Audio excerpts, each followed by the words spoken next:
जय हिंद दोस्तों, आप सभी का स्वागत है आपके यूट्यूब चैनल परीक्षा वाला में। दोस्तों, आज की इस वीडियो में हम बात करने वाले हैं पॉलिटी के प्रमुख क्वेश्चन के बारे में। जो दोस्तों हम बात करने वाले हैं, जो दोस्तों किसी न किसी एग्जाम में पूछे गए हैं, यहाँ से क्वेश्चन बनने के चांस दोस्तों सबसे ज़्यादा रहते हैं। तो दोस्तों बिना देरी किए हम शुरू करते हैं वीडियो को। सबसे पहला क्वेश्चन क्या है दोस्तों? प्रस्तावना की बात करें दोस्तों, अगर पूछे प्रस्तावना कब प्रस्तुत किया गया तो 13 दिसंबर 1946 को प्रस्तुत किया गया। तो प्रस्तुत करने वाले कौन थे दोस्तों? जवाहरलाल नेहरू, पंडित जवाहरलाल नेहरू जी थे प्रस्तुत करने वाले। अगर पूछे प्रस्तावना कब प्रस्तुत की गई तो 13 दिसंबर 1946 को प्रस्तुत की गई, और प्रस्तुत करने वाले कौन थे? तो जवाहरलाल नेहरू प्रस्तुत करने वाले थे। अगर पूछे प्रस्तावना स्वीकार कब किया गया, यह महत्वपूर्ण क्वेश्चन पूछ लिया जाता है दोस्तों कि प्रस्तावना स्वीकार कब किया गया। तो आपको बता दें 22 जनवरी 1947 को प्रस्तावना को स्वीकार किया गया। अगला है के लिए एक केस आया था। पहला केस आया था दोस्तों बेरुबारी केस।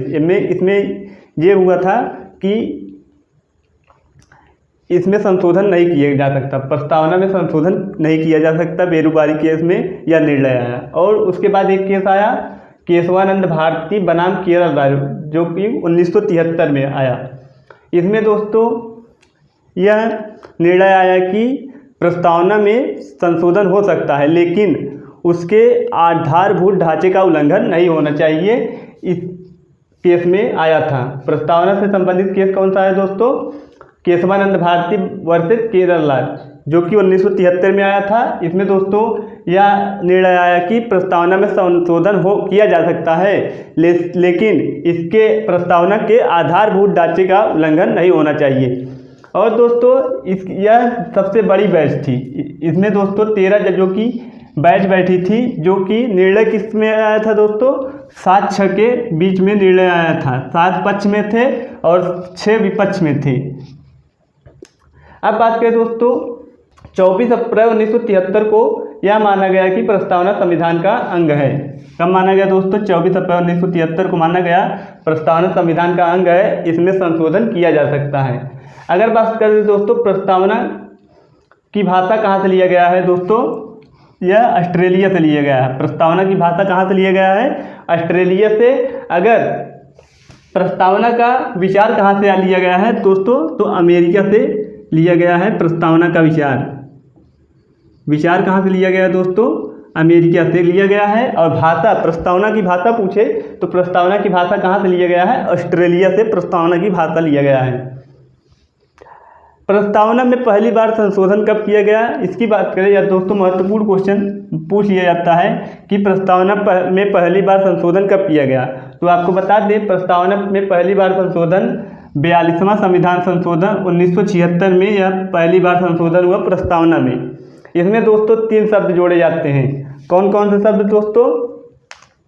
तो समाजवाद, पंथ निरपेक्षता और अखंडता, ये 3 शब्द जोड़े जाते हैं दोस्तों 42वां संविधान संशोधन 1976 के तहत। प्रस्तावना में 3 शब्द जोड़े जाते हैं।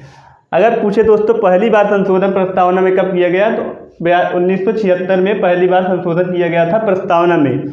और दोस्तों इसमें 3 शब्द जोड़े गए थे, समाजवाद, पंथ निरपेक्षता, अखंडता। अब बात करें दोस्तों मूल कर्तव्य कहाँ से लिए गए हैं दोस्तों? तो रूस से लिए गए हैं मूल कर्तव्य। यह दोस्तों महत्वपूर्ण क्वेश्चन पूछ लिया जाता है कि मूल कर्तव्य कहाँ से लिया गया है। एकल नागरिकता, दक्षिण अफ्रीका संविधान संशोधन कहाँ से लिया गया है, इन सभी से क्वेश्चन बनते हैं। तो अगर मूल कर्तव्य की बात करें दोस्तों तो मूल कर्तव्य कहाँ से लिया गया है? रूस से लिया गया है। एकल नागरिकता कहाँ से लिया गया है? तो एकल नागरिकता इंग्लैंड से लिया गया है एकल नागरिकता। और संविधान संशोधन कहाँ से लिया गया है? संविधान संशोधन आपका दक्षिण अफ्रीका से लिया गया है।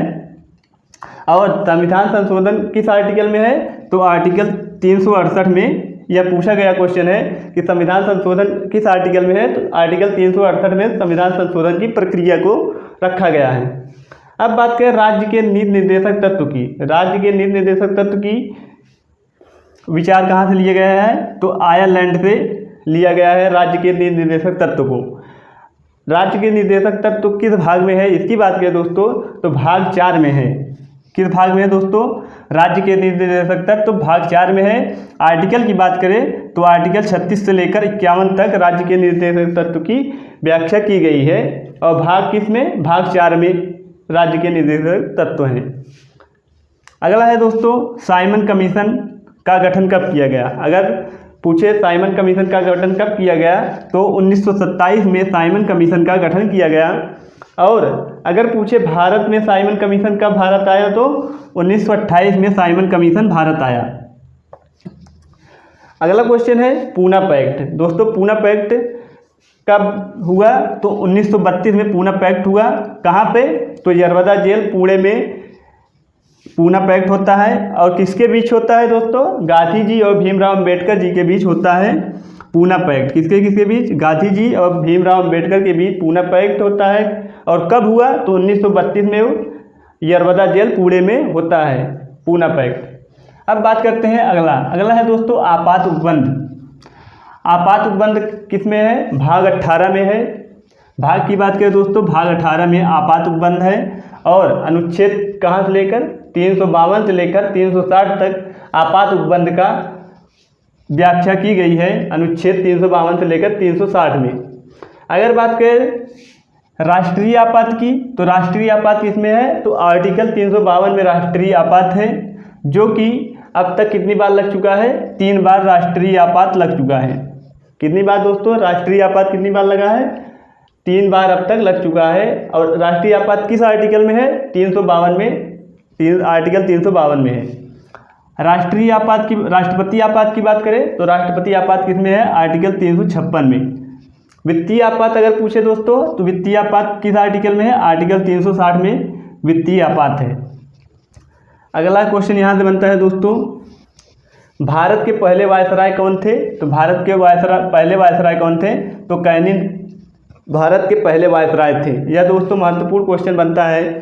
कभी कभी बंगाल के बारे में पूछा है, कभी कभी बंगाल के पहले गवर्नर जनरल के बारे में पूछा है। ये क्वेश्चन पूछा गया है एग्जाम में। अगर पूछे भारत के पहले वायसराय कौन है तो कैनिंग भारत के पहले वायसराय है। दोस्तों बंगाल का पहला गवर्नर कौन है? तो क्लाइव बंगाल का पहला गवर्नर है। अगर ये पूछे बंगाल का पहला गवर्नर जनरल कौन है तो वारेन हेस्टिंग बंगाल का पहला गवर्नर जनरल है। अगला है भारत का पहला गवर्नर जनरल। अगर पूछे भारत का पहला गवर्नर जनरल कौन है तो विलियम बेंटिक भारत के पहले गवर्नर जनरल थे। विलियम बेंटिक ने दोस्तों सती प्रथा को समाप्त किया था। किसकी? सती प्रथा को समाप्त किया था। राजा राम मोहन राय के कहने पर सती प्रथा को समाप्त किया था। अगला है पहले भारतीय गवर्नर जनरल कौन है? अगर ये पूछे दोस्तों पहले भारतीय गवर्नर जनरल, यह दोस्तों एग्जाम के लिए बहुत ही महत्वपूर्ण है। पहले भारतीय गवर्नर जनरल कौन है? चक्रवर्ती राजगोपालाचारी पहले भारतीय गवर्नर जनरल है। अगला है राष्ट्रीय गान और राष्ट्रीय गीत। क्या है दोस्तों? राष्ट्रीय गान और राष्ट्रीय गीत कब अपनाया गया? तो 24 जनवरी 1950 को राष्ट्रीय गीत और राष्ट्रीय गान अपनाया गया। अगर दोस्तों राष्ट्रीय गान किसने लिखा है? तो रविंद्रनाथ टैगोर ने लिखा है। और राष्ट्रीय गीत दोस्तों राष्ट्रीय गीत बंकिम चंद्र चटर्जी द्वारा लिखा गया है। बंकिम चंद्र चटर्जी। अगला है राष्ट्रीय ध्वज अपनाया गया। राष्ट्रीय ध्वज कब अपनाया गया दोस्तों? 22 जुलाई 1947 को राष्ट्रीय ध्वज अपनाया गया। अगर दोस्तों पूछे राष्ट्रीय गान और राष्ट्रीय गीत कब अपनाया गया दोस्तों? 24 जनवरी 1950 को। राष्ट्रीय गान किसने गाया है दोस्तों? रविंद्रनाथ टैगोर ने।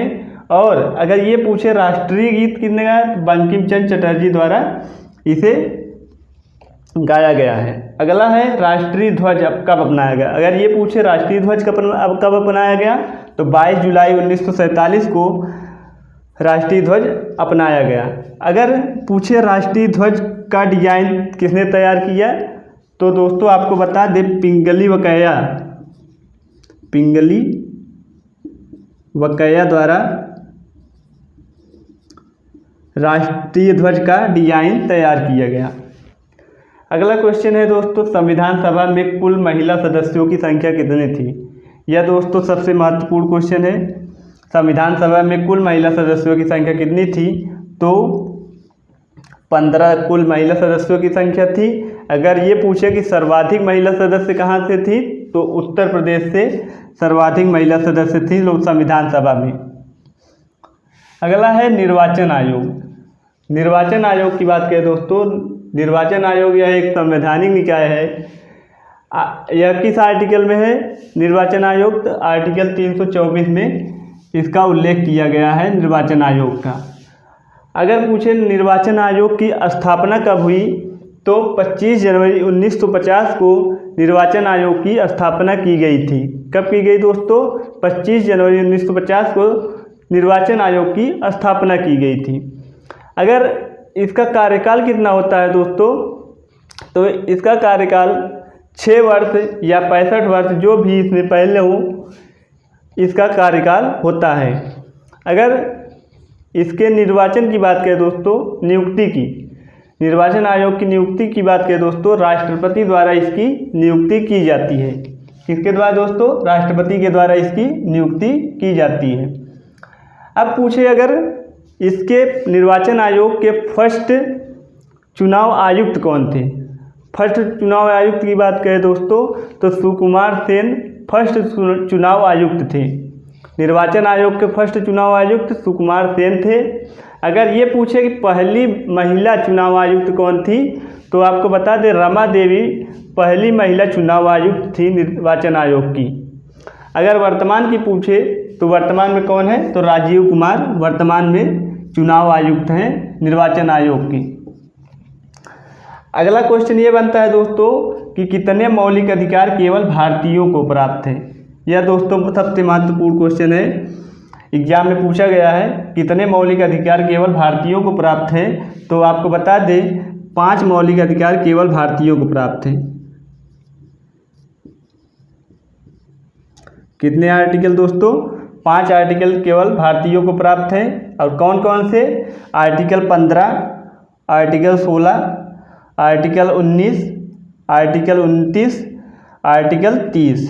ये दोस्तों 5 आर्टिकल केवल भारतीयों को प्राप्त है। Article 15, article 16, article 19, article 29, article 30। यह दोस्तों महत्वपूर्ण क्वेश्चन है। अगर दोस्तों पूछे अनुच्छेद 17 में क्या है? अनुच्छेद 17 में क्या लिखा गया है, तो आपको बता दें अनुच्छेद 17 में अस्पृश्यता का अंत है। क्या है दोस्तों?